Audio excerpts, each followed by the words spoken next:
I mean, I'm out here doing a job and I really enjoy it. I never wanted you guys to be out here, but there was an agreement made to invite you out on the deal that the media didn't speculate before my deployment. That's the only reason you guys are out here. There's no PR stunt. There's nothing like that.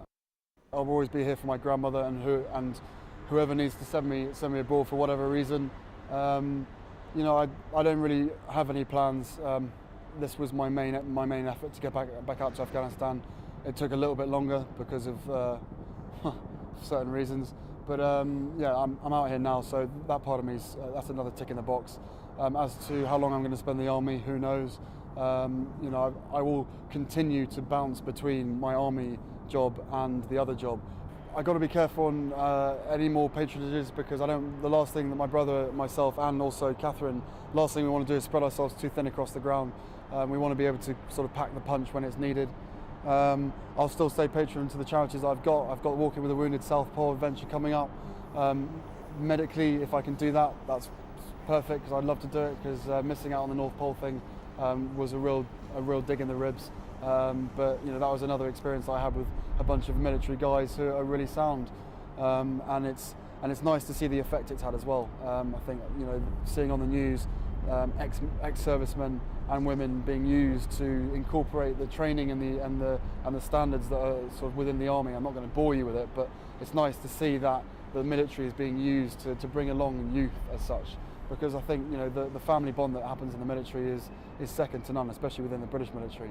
And those standards that we pride ourselves on, and that seriously that work and show that they work, can be used more in schools, not necessarily for antisocial behaviour, just in general. I think for teamwork and stuff like that. I think it's an opportunity that should have been used a long time ago.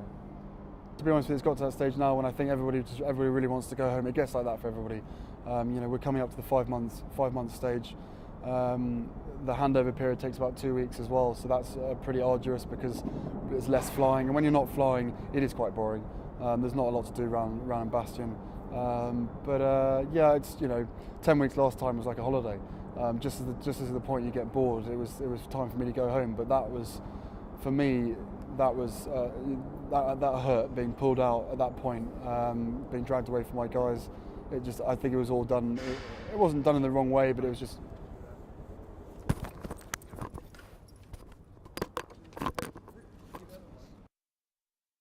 Welcome to our home. You can see outside. I don't know if you can see with your light anyway. I'll show you the homely bit. Paradigm phone. So this is as much privacy as one would get, but it's fine because there's only 4 of us down here. So if you're sitting in that seat, then you're probably speaking to home, I would have thought. A storeroom, the usual things. It never changes. I hate peanut butter. Squares are good. Tracker, never used to eat them. I do now. Kit Kats and Mars bars. Everyone tries not to eat them, but everybody does. And then just a lot of plastic cups and plates and spoons and stuff like that, which I keep getting upset with people saying don't use more than one plastic plate unless you have to. And they're like, no one seems to get it.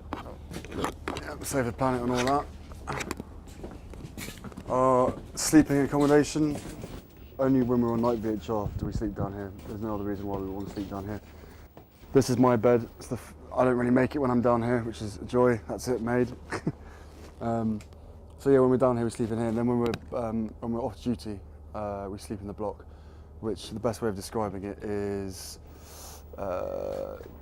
porta cabins on top of each other, I would have thought, and then each porta cabin is sort of split into 2. 2 people share each room, and you have a few home comforts, but nothing big. I've got a couple of rugs, one rug that I bought from home and another one that someone gave to me, an Afghan rug. This is the only bit of the accommodation you guys are going to get to see, because that side's more of our sort of private side, what's left of it for me.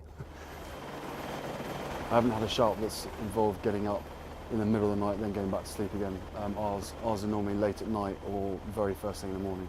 I would say 2-3 o'clock in the morning is a shocker, because you come back at about 5 and then you've got an hour and a half to push if you wanted to. I suppose the point being, 1 minute you're in bed asleep, 6.5 minutes later you're speaking to somebody on the ground who's being shot at.